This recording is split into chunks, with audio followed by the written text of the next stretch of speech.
Amén. Vamos a orar. Señor Dios bueno, Dios de misericordia, te adoramos y te bendecimos. A tu nombre damos toda gloria y toda honra, Señor. Gracias te damos en esta mañana porque tú eres bueno, Señor, porque tus misericordias son eternas para con nosotros. Gracias, Señor. Gracias por Cristo, gracias por la cruz, gracias por amarnos, Señor. Gracias, Dios. Gracias porque hemos podido orar en esta mañana. Cantamos para adorarte. Ofrendamos y diezmamos y dimos nuestro diezmo para adorarte también. Y te pido que nos ayudes, Señor, ahora a nosotros poder adorarte por medio de la escucha reverente de tu palabra y que tu Espíritu Santo aplique tu palabra a nuestros corazones y que nosotros podamos ajustar nuestras vidas a tu palabra, Señor. En el nombre de Jesús. Amén. Efesios capítulo 4. Continuamos con nuestra serie o nuestra miniserie dentro de la carta a los Efesios. Efesios capítulo 4. Vamos a leer el mismo texto, el texto que estuvo leyendo nuestra hermana Nancy, capítulo 4, versículo 1 hasta el versículo 6. Y dice el texto: yo pues, preso en el Señor, os ruego que andéis como es digno de la vocación con que fuisteis llamados, con toda humildad y mansedumbre, soportándoos con paciencia los unos a los otros en amor, solícitos en guardar la unidad del Espíritu en el vínculo de la paz, un cuerpo y un espíritu, como fuisteis también llamados en una misma esperanza de vuestra vocación, un Señor, una fe, un bautismo, un Dios y Padre de todos, el cual es sobre todos y por todos y en todos.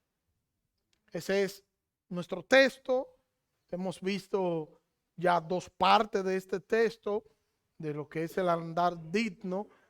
Vimos la humildad la semana pasada y hoy vamos a ver en el versículo número 2, dice con toda humildad y mansedumbre. Hoy vamos a ver la mansedumbre y, ¿verdad?, el andar digno, pero en mansedumbre. Y pudimos ver algunos detalles de la parte anterior de lo que es la humildad, que el apóstol Pablo nos dice que nosotros debemos ser humildes, debemos andar en humildad como creyentes. Este humilde al que está hablando el apóstol Pablo no es una persona que tiene pocas posesiones, que tiene pobreza económica, no es a esa humildad a la que está refiriéndose el apóstol Pablo. El humilde es una persona desapegado a lo material, aunque tenga suficiente. Es una persona desapegado a todo lo que le posiciona por encima de los demás. Y es aún una persona así. De hecho, vimos el ejemplo de Cristo, cómo Cristo nos he colocado a nosotros como el ejemplo de humildad. El humilde es alguien que le importa el prójimo. Por eso el humilde nunca está centrado en él, porque el humilde no es egoísta, el humilde está centrado en Cristo. El humilde no solo anda pensando en sus derechos, en lo que le conviene a él. No, se detiene a ver también lo que puede hacer por los demás y cómo hacer para no hacerle daño a los demás. Y se pasa la vida viendo sus emociones y exigiéndose a sí mismo porque él sabe que él siempre no tiene la razón. El ejemplo de humildad por excelencia que nosotros tenemos es Cristo. Cristo es la humildad encarnada. Se humilló a sí mismo, como dice en Filipenses capítulo 2, tomó forma de hombre y estando en la condición de hombre, se humilló hasta lo sumo. Entonces el que quiere ser humilde tiene que ser como Cristo, tiene que vivir conforme a la voluntad de Cristo y será humilde. Entonces, cuando tú eres humilde, entonces tú eres una persona que tiene mansedumbre, porque la humildad produce mansedumbre. Es la mansedumbre la señal de la humildad. ¿Tú quieres saber si una persona es humilde? Es una persona mansa. Y si es manso, es porque es humilde. Cuando usted ve una persona mansa, reitero, es porque es una persona humilde. El uno lleva al otro. La humildad lleva a la mansedumbre. Y es una señal del humilde la mansedumbre. Nadie puede tener humildad sin mansedumbre. El orgulloso, entonces, no puede ser manso porque no puede, no es compatible el orgullo y la humildad es la que produce la mansedumbre. Yo no sé, algunos aquí si recuerdan, cuando eran niños, cuando yo era un adolescente más o menos, eso fue los otros días, porque verdad, siendo yo un adolescente, uno de los deportes favoritos que había era poner los beta a pelear. Yo no sé cuántos se acuerdan de eso. Y usted entraba a un beta en una vasija de agua, preferiblemente en un envase de cristal o en una botella de cristal transparente, y ahí uno lo entraba por dos razones. Uno, porque se veía bonito el beta allá adentro, y otro porque para nosotros alimentar nuestro ego viendo el beta era más chulo.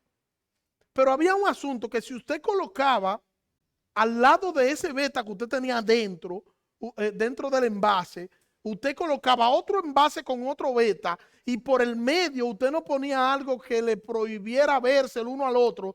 Desde que ellos se veían, inmediatamente se engrifaban y se ponían en posición de pelea.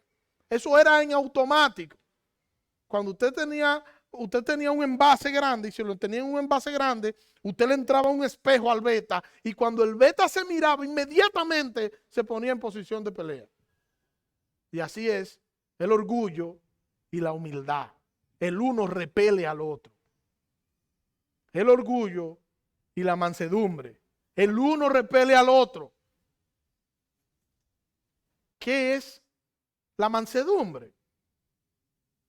Si nosotros tuviéramos que definir la mansedumbre, ¿cómo lo haríamos? Bueno, yo me remonto a una definición que nos da el pastor John MacArthur sobre la mansedumbre. Y cito, la mansedumbre se refiere a un espíritu afable y controlado, lo opuesto a toda actitud vengativa y virulenta. Fin de la cita.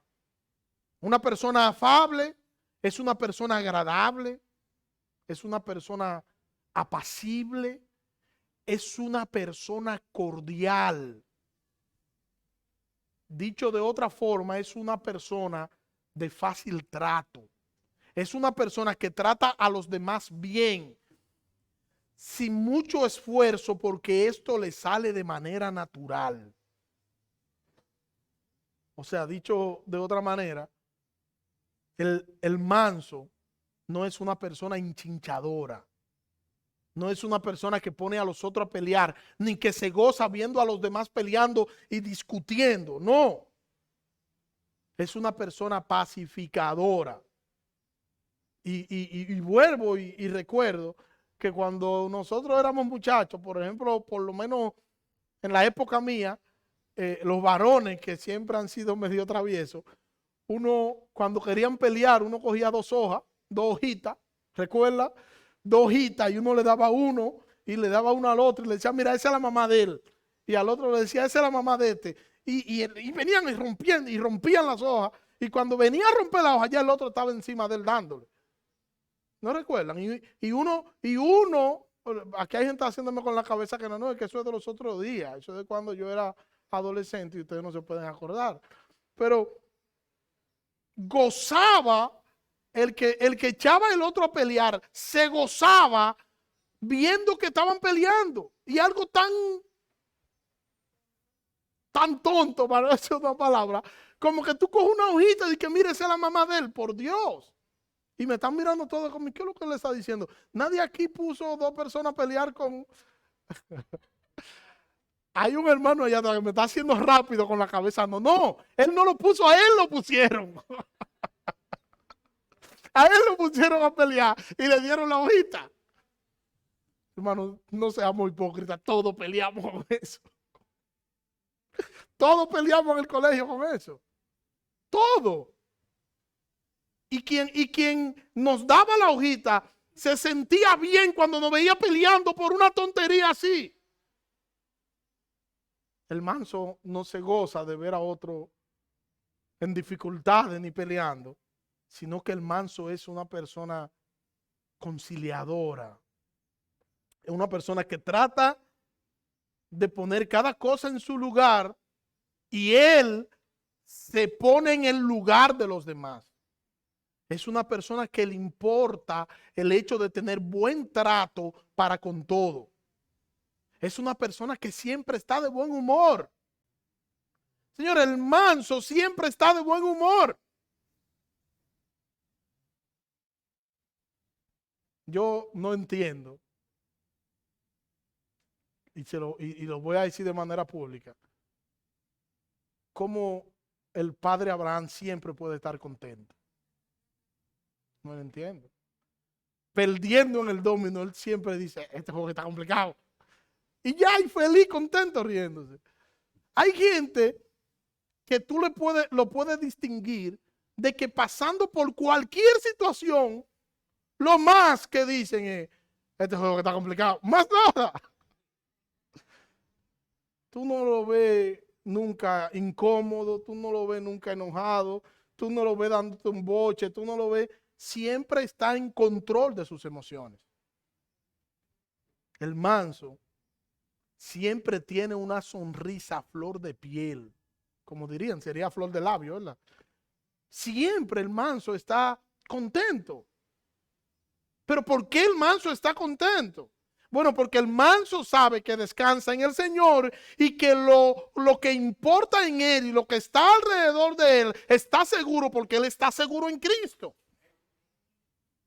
El manso no descansa en las circunstancias, descansa en su Señor.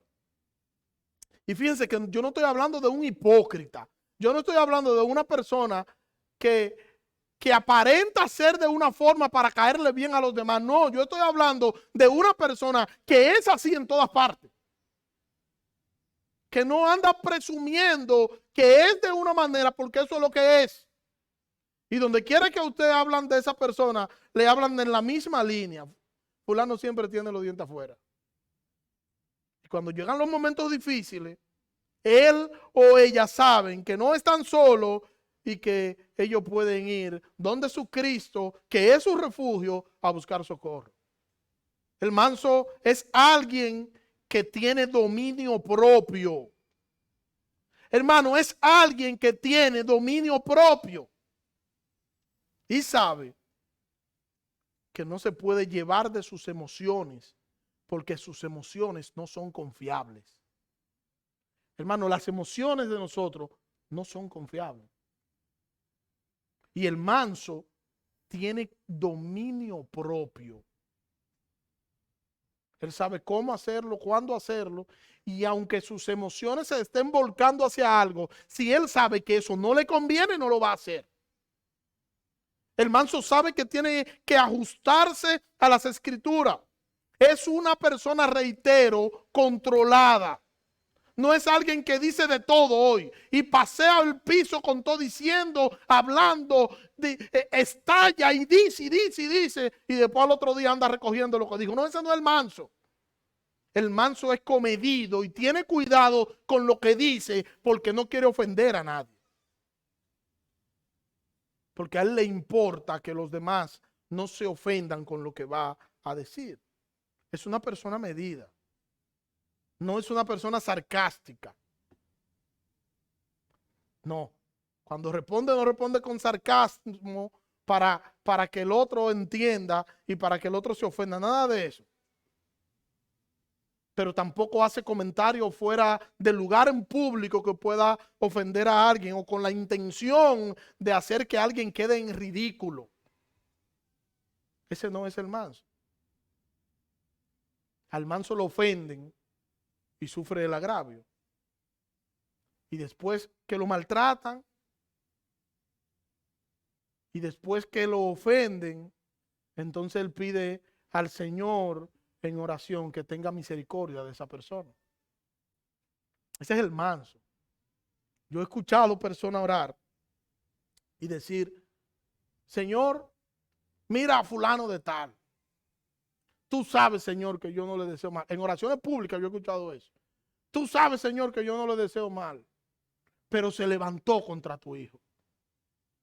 Hazle saber que yo soy tu hijo. Señor, hazme justicia. Que esa persona vea que yo soy tu hijo. Obra, Señor, para que esa persona vea y se arrepienta de lo que me hizo. Lo único que le falta decir es, Señor, mátalo. Porque aunque no lo está diciendo, está pidiendo juicio contra esa persona y está deseando que Dios le haga mal a esa persona. El manso no ora así, porque el manso está interesado en la justicia de Dios, no en su propia justicia. Jesús estaba en la cruz, Dios hecho hombre, con todos los atributos de Dios, y en la cruz, después de ser escupido, después de ser maltratado, después de ser azotado, abandonado, vituperado, rechazado por su propia gente, en la cruz, él dice, Padre, perdónalos, que no saben lo que hacen. Por eso yo decía ahorita la humildad encarnada. Si fuera un orgulloso, dijera, Padre, mira lo que le han hecho a tu hijo. Yo no merezco que me hagan algo así. Que descienda fuego del cielo y consuma a todos estos bandidos que están aquí maltratando. Mátalo a todos, Padre. Señores, uno se ríe, pero si hubiese sido yo hubiese orado así. Ustedes no, ¿verdad que no? No, ustedes no. Yo sí, yo hubiese orado así. Hermano, todos nosotros pensamos así cuando alguien nos hace mal. El problema no es pensar así, el problema es la tensión entre lo que pensamos y lo que nosotros hacemos con ese pensamiento. Jesucristo es nuestro mayor ejemplo de mansedumbre. Isaías dice, 700 años antes de Cristo, que él iba a ser llevado al matadero, pero iba a ser llevado como una oveja ante sus trasquiladores. E iba a enmudecer, no iba a protestar. Cuando él estaba en Getsemaní, solo Cristo dijo, Padre, si es posible, pasa de mí esta copa, pero que no se haga mi voluntad, sino la tuya. Siempre presto a cumplir la voluntad del Padre. Siempre presto incluso a ayudar y a formar a sus discípulos. Jesús no quería venganza. Vino a perdonar. Padre, perdona lo que ellos no saben lo que hacen.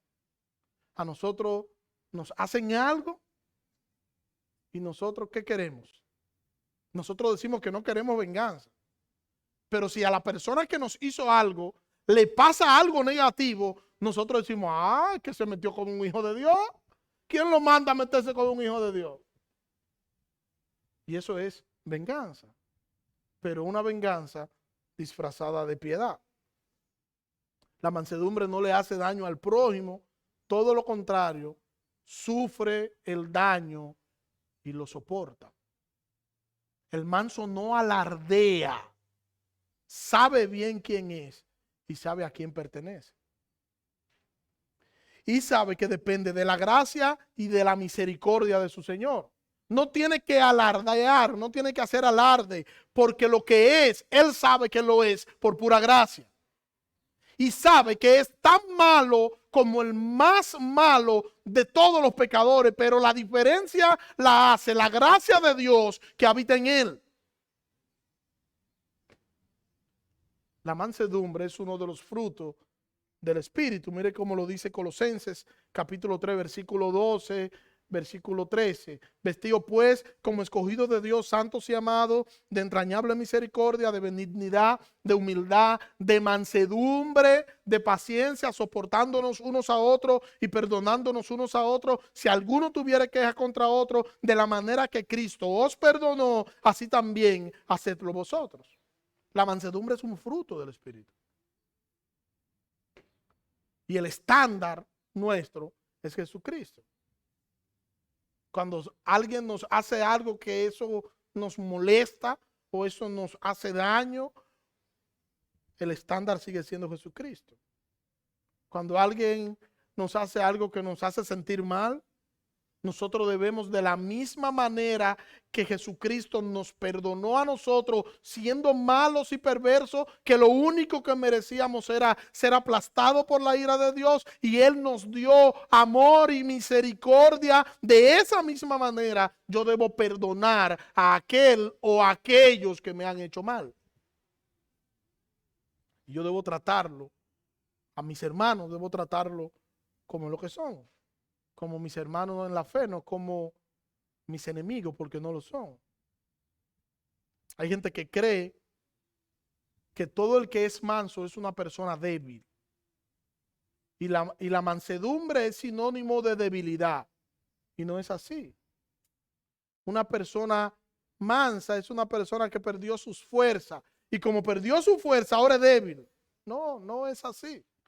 El manso es fuerte, pero es una fuerza que está bajo control. Repito, el manso es fuerte, pero es una fuerza que está bajo control.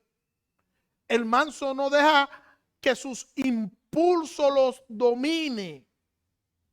Y cuando vemos la mansedumbre bíblica, nos damos cuenta entonces que la mansedumbre bíblica está enfocando un poder bajo el control de Dios. El manso nos lo presenta como una persona tranquila, no está siempre alborotado, no está siempre buscándole la quinta pata al gato, dudando de todo el mundo. No, el manso es discreto. Y cuando hablo de discreto, usted sabe que hay gente que todo lo habla. Hay gente que todo lo dice. Hay gente que le molesta saber algo y no decirlo. Que solo callan las cosas de ellos, pero no callan lo de nadie. Lo que saben de cualquier otra persona se lo dicen al mundo. Mire, tú no sabes lo que fulano hizo. Pero mira, fulano tal cosa, pero solo así ellos no hablan de ello. No se detienen a mirar hacia adentro. Siempre están mirando hacia afuera, el ojo ajeno. Y no miran en el espejo de las escrituras para que ellos puedan ver su propia condición, que ellos están peor que la persona que están criticando. Llegan los soldados romanos a apresar a Jesús. Y Pedro saca una espada o un cuchillo y le corta la oreja a uno de los soldados. ¿De dónde Pedro sacó eso?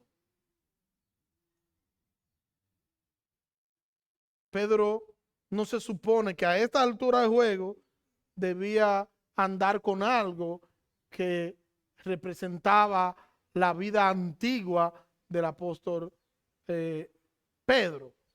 Pero tenía un cuchillo y es posible que sea lo que utilizaban en la pesca, una herramienta de pesca, que todos los pescadores tenían un cuchillo para la pesca, con el que ellos, ¿verdad?, se dedicaban a su oficio. Pedro le corta la oreja al soldado y Jesús detiene a Pedro. Mire cómo dice Mateo 26, versículo 52 y versículo 53. Entonces Jesús le dijo: vuelve tu espada a su lugar, porque todos los que tomen espada, a espada perecerán. Versículo 53. ¿Acaso piensa que no puedo ahora orar a mi Padre y que Él no me daría más de 12 legiones de ángeles? Jesús le está diciendo a Pedro algo como así: ¿tú crees que yo no tengo poder suficiente para yo detener esto que está sucediendo? ¿Tú crees que eso está sucediendo al azar, Pedro? Yo tengo poder, Pedro, para yo hacer lo que yo quiera. De hecho, tengo control de lo que está sucediendo aquí. Pero conviene que se cumpla la palabra de mi Padre. Conviene que se cumpla lo escrito. Conviene estar en el centro de la voluntad de Dios. La mansedumbre, reitero, es poder bajo control. ¿Tenía Jesús poder? Sí, pero su poder estaba bajo control. Cuando el hombre natural sabe que tiene poder, ¿para qué utiliza el poder? Para aplastar, para humillar, para mostrar que es superior. De hecho, un presidente de nuestro país dijo una frase célebre que todavía recordamos: el poder es para usarlo. Pero el hombre cristiano que tiene poder debe ir a los pies de Jesús y colocar su poder allí, para que su poder pueda estar en control, porque Jesús está en control de su vida.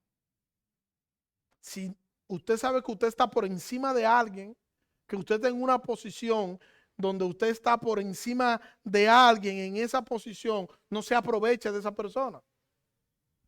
No se aproveche de esa persona. Si usted tiene autoridad sobre alguien, en vez de usted aprovecharse de esa persona y humillar a esa persona, usted debería mostrarle el amor de Cristo a través de su superioridad. Y no que sea todo lo contrario. No mostrar que usted es el papaupa de la matica. No. El hombre de Dios debe ser un hombre manso, porque el Espíritu Santo vive dentro de él. David era un hombre manso. Y David no usó ventaja ni usó el poder para provecho. David era manso. Mire cómo dice el primer libro de Samuel, capítulo 24, desde el versículo 1. Dice, cuando Saúl volvió de perseguir a los filisteos, le dieron aviso diciendo: aquí David está en el desierto. Y tomando Saúl 3,000 hombres, cogió de todo Israel, fue en busca de David y de sus hombres por las cumbres de los peñascos de las cabras monteses. Y cuando llegó a un redil de ovejas en el camino, donde había una cueva, entró Saúl en ella para cubrir sus pies, y David y sus hombres estaban sentados en los rincones de la cueva. O sea, el rey Saúl entra a la cueva, pero David estaba todo alrededor de la cueva donde estaba el rey, con sus hombres escondidos allá adentro. ¿Qué fue? ¿Qué estaba pasando allí? Se lo puso Dios en la mano. Ahora yo tengo que aprovechar, porque Dios fue que me lo trajo aquí. Y si Dios me lo trajo aquí, ¿para qué fue? Ñángala fuángala. Dios lo trajo para que yo, ¿verdad? Dios me lo trajo. Mano, y miren esto, porque a veces nosotros, David estaba orando para que Dios obrara. David estaba orando para que Dios haga algo, porque David lo estaba persiguiendo. Y ahora en esta ocasión, David anda buscándolo a él y a sus hombres para matarlo. A Saúl, perdón. Y David pudo bien dicho: muchacho, nos lo pusieron los reyes. Nos lo trajo Dios. Vamos a darle a cuchillo a todito. Pero David era un hombre manso. Mire lo que dice el versículo 4. Entonces los hombres de David le dijeron: he aquí el día que te dijo Jehová. O sea, David, mira, este es el día que Dios te dijo. He aquí entrego a tu enemigo en tu mano y harás como te pareció. O sea, David, Dios te contestó tu oración, le están diciendo los compañeros. Dios te contestó tu oración. Este es el día que tú vas a poder matar a tus enemigos. Y David se levantó y, callado de manera escurridiza, fue donde estaba el rey, cortó el borde de su manto. Y después que hizo eso, David sintió un gran dolor, y dice en el versículo 5 que David se turbó, el corazón de David se turbó porque había hecho esto, había cortado el borde del manto del rey. Y David se volvió a sus hombres y le dijo a sus hombres: Jehová me guarde de hacer tal cosa contra mi Señor, el ungido de Jehová. David ahora se sentía mal porque David decía: este fue el hombre que Dios ungió. Y libre me dio de yo tocar a su ungido. David tenía en las manos a Saúl, pero David era un hombre manso. David era un hombre que respetaba a Dios. Saúl lo andaba buscando para matarlo. Si Saúl lo encuentra ahí y Saúl lo encuentra con ventaja, Saúl lo mata a él y a todos los que andaban con él. Y David tiene ahora la oportunidad del siglo de cortarle la cabeza a todito. Sin embargo, David no actúa así, a pesar de lo que lo aconsejaban. Este es tu momento. No lo desaproveche. No lo deje pasar. Bueno, y a mí eso me hace eco en la cabeza porque son las cosas que nos pasan a nosotros. Que a veces estamos ante situaciones que nos dicen: mira, fue Dios. Y es verdad que parece que fue Dios. Pero nosotros estamos convencidos que no es lo correcto. Y yo no puedo justificar que Dios está obrando en algo cuando ese algo es, el costo es yo desobedecer a mi Señor. Es yo hacer algo incorrecto. Es yo hacer algo que no da gloria a Dios. Si no da gloria a Dios, pues simplemente no fue Dios quien lo hizo, ni fue Dios quien lo provocó. Y los que estaban con David estaban viendo la providencia de Dios. Y David estaba viendo su propio pecado y su propia maldad. Y que él no debió bajo ningún momento levantarse contra el rey. Pero el rey Dios lo había desechado ya. Y a pesar de que Dios lo había desechado y David lo sabía, David entendía que un día Dios lo ungió a él, que Dios había elegido a Saúl, y David respetaba eso. Y a pesar de saber que Dios lo había rechazado, David no se atrevió a tocar a Saúl. ¿Por qué?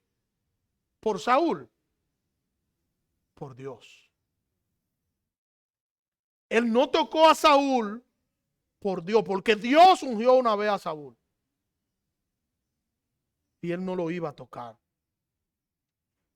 David no era mezquino.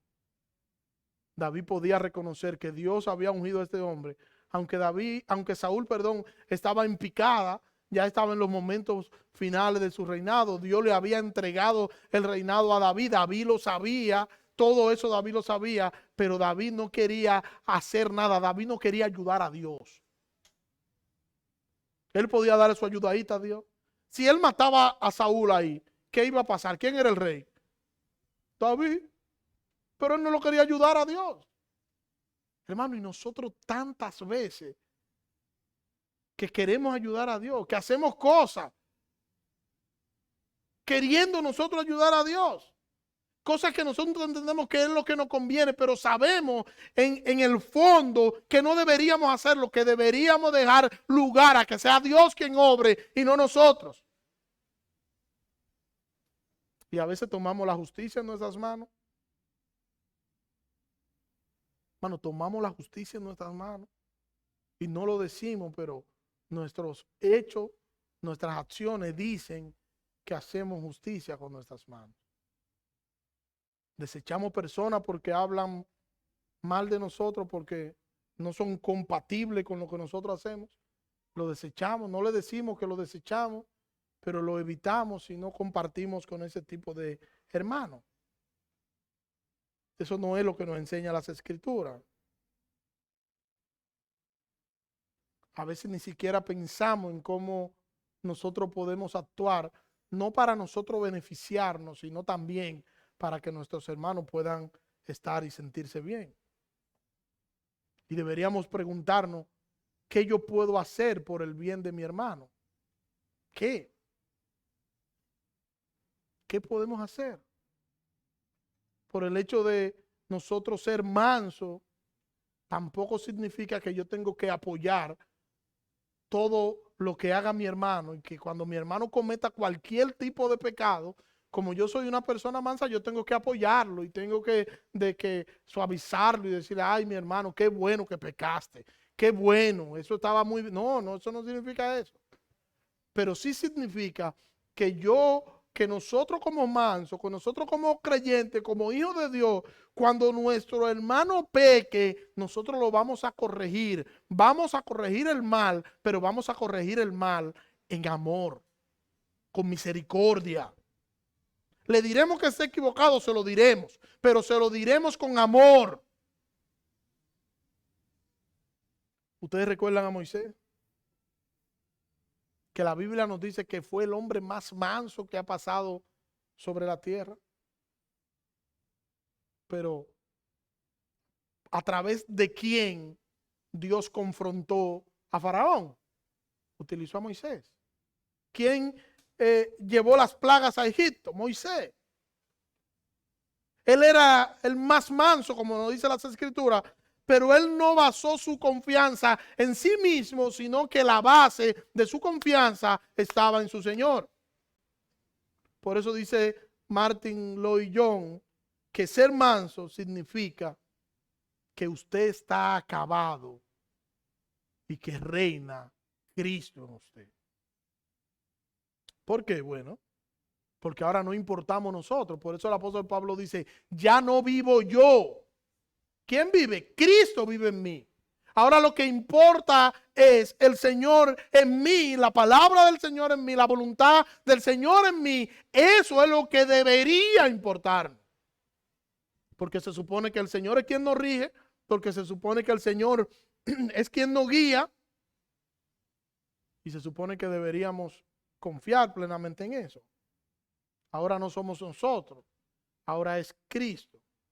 Ahora no deberíamos guiarnos nosotros, ahora debería guiarnos la palabra de Dios. Y esto está dentro del autocontrol que tiene una persona mansa que ha conocido a Cristo. Es una persona que no es fácil hacerla enojar, porque no es una persona que se siente mal por todo. Hay gente que se siente mal por todo. Que si usted lo saluda, se sienten mal. Ay, Abraham, mira que usted vio cómo me saludó. Pero no debe saludarme así. Usted no lo saluda y dice, ay, pero no me saludó. Y a veces hay gente, mira, a mí me consta que hay gente a veces que no saludan a uno y no es porque no quieren. Es porque a veces usted llega a un sitio, usted está pensando en otra cosa y se le fue la guagua. Señor, hay gente que tiene que andar con mucho menudo para devolverse, porque la guagua se le va a menudo. Y entonces uno lo que termina es creando conflicto interno, viendo que esa persona tal cosa y creyendo que otra persona está haciendo algo contra nosotros cuando no es así. Esa persona ni siquiera a veces se da cuenta de lo que usted cree que esa persona está haciendo. Pero nosotros somos muy prejuiciosos y estamos pendientes de todo lo que el otro hace, pero no estamos pendientes de lo que nosotros hacemos. Nosotros queremos que nos saluden, que nos exalten, que nos coloquen allá arriba. ¿Y nosotros qué? El problema es que nosotros, como somos orgullosos, queremos que los demás se centren en nosotros. Y si no se centran en nosotros, porque ¿qué más da? Si yo llego por la puerta y no lo saludo por H o por R, ¿qué usted debe hacer? Irse y decir, ay, Nancy, el pastor no me saludó. Y me pasó por al lado y no me saludó. Ay, Nancy, que el pastor no quiere saber, yo me voy de la iglesia. ¿Por qué es que él no quiere saber de mí? Es que mira, y yo vi que fue y saludó y abrazó a Glenn y le dijo, jefa, ¿cómo está usted? Y a mí no me hizo nada. ¿Y por qué usted no fue y lo saludó a él? Porque usted no sabe si fue que no lo vio, si fue que tenía la mente en otra cosa. Es hombre, primeramente, es hombre. Y estaba concentrado en otra cosa, estaba pensando en otra cosa. Y es posible que le pasó por al lado y ni siquiera le haya visto a usted. ¿Por qué usted no fue y lo saludó también? Le dijo, ay hermano, Dios le bendiga, bendiciones, y ya, y se va a dar cuenta de que no tiene nada contra usted. Pero a veces somos muy choeros, porque somos muy orgullosos. El manso tiene control y sabe que él debe descansar en el Señor, no en las circunstancias, ni en lo que otro crea o entienda, en el Señor. Y sabe que no se debe enojar por todo. Que tú miras a la persona y le dices, bueno, está contento, lo puedo saludar. Hay gente así que tú dices, lo mira y dice, está contento, lo puedo saludar, y él lo abraza. Y otro día lo mira y dice, no, fulano está que no hay quien le lamba la arepa hoy. Pero el cristiano no debe ser así. El cristiano debe ser una persona asequible, que los demás sientan confianza de poder saludarle.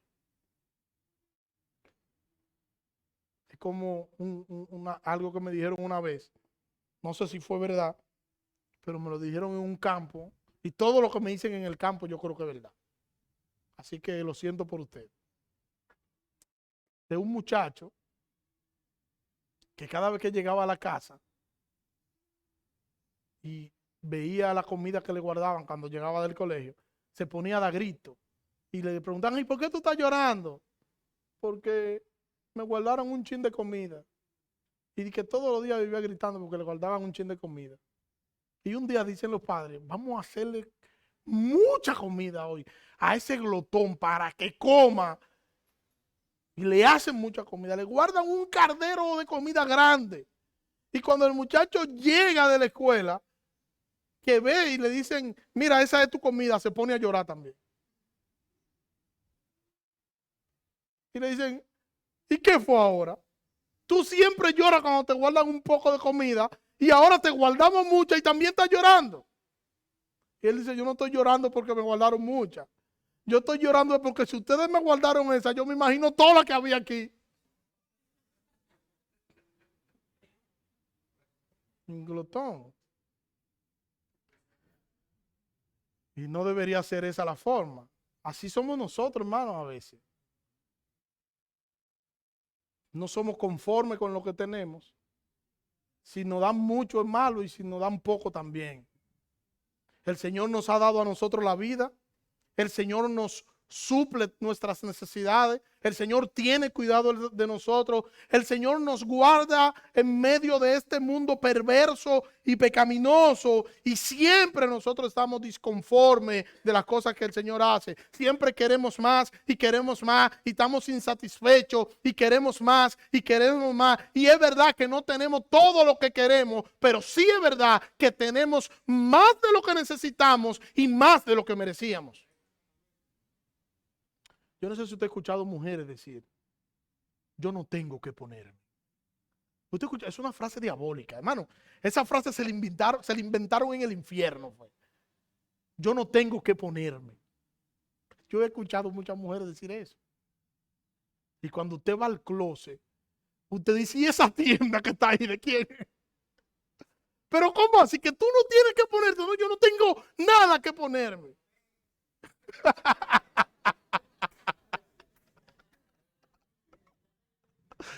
Ah, hay como doliente aquí. Hay doliente, hay doliente. Pero también hay mujeres que dicen, señores, yo no tengo nada que ponerme en los pies, yo no tengo zapatos que ponerme. Y tú miras y dices, pero sí, de aquí a allá no. Y tú empiezas a contar y después que tú pasas por 15 pierdes la cuenta. Porque el contar se mezcla con tu pensamiento de que, pero ella tiene demencia, ¿qué es lo que está sucediendo aquí? Y no tiene nada que ponerse y tiene con qué darle a 10 mujeres más para que vistan bien y calcen bien. Pero somos muy dados a quejarnos. Y en ese caso las mujeres son así. Las mujeres un día tienen unos zapatos y se lo encuentran bonito. Ay, qué zapatos que están lindos, hermosos. Y se lo ponen y lo lucen. Y quisieran saludar a la gente con los pies para que le vean los zapatos. Pero al otro día, el mismo zapato que el día anterior le gustaba, dice, no, ese zapato está feo, ese zapato no me gusta. Perdonen, mujeres, no me vayan a crucificar. Pero son así, la mayoría. Y eso habla de nuestra inconformidad. A veces no disfrutamos lo que nosotros tenemos por nosotros estar pendientes a lo que todavía no tenemos, a lo que pudiéramos conseguir o a lo que, y deberíamos nosotros estar agradecidos. A veces nos comportamos como malagradecidos y deberíamos hacer una pausa para nosotros valorar y para nosotros agradecer las bondades y las misericordias del Señor para con nosotros.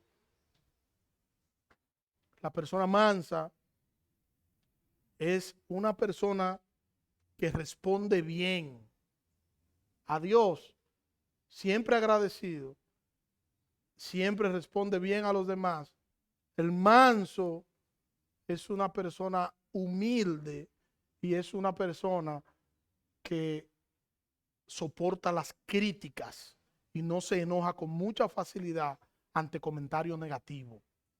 El manso es un pacificador. El manso es alguien que perdona sin condición ni dilatación. Él no dilata el perdón. Ella no dilata el perdón. Porque sabe que fue perdonado, porque sabe que fue perdonada y lo menos que puede hacer es dar por gracia lo que por gracia ha recibido. La persona mansa tiene una actitud correcta hacia los hermanos de la fe. Sabe que no puede presumir ante ellos porque aún los dones que posee no son suyos, sino que han sido dados por Dios para la edificación mutua, y aún las riquezas o las cosas materiales que puede tener no debe presumir de ello tampoco, porque ha sido Dios quien se lo ha dado. Lo que tiene no es suyo, sino que es propiedad de Dios, y ella es simplemente un administrador, una administradora de las cosas que Dios le ha dado.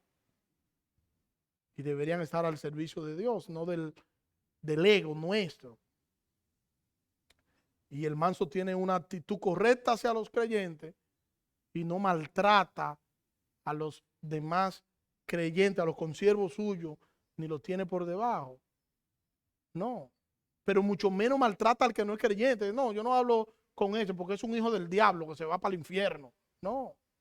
El creyente no ofende o trata de no ofender porque él sabe que él estuvo en la misma posición que están ellos y que Dios fue quien lo trajo, Dios fue quien tuvo misericordia, Dios fue quien le salvó, Dios fue quien le quitó el velo. O sea que el mérito no es suyo y él no sabe si mañana Dios irá a traer a ese que hoy no es creyente.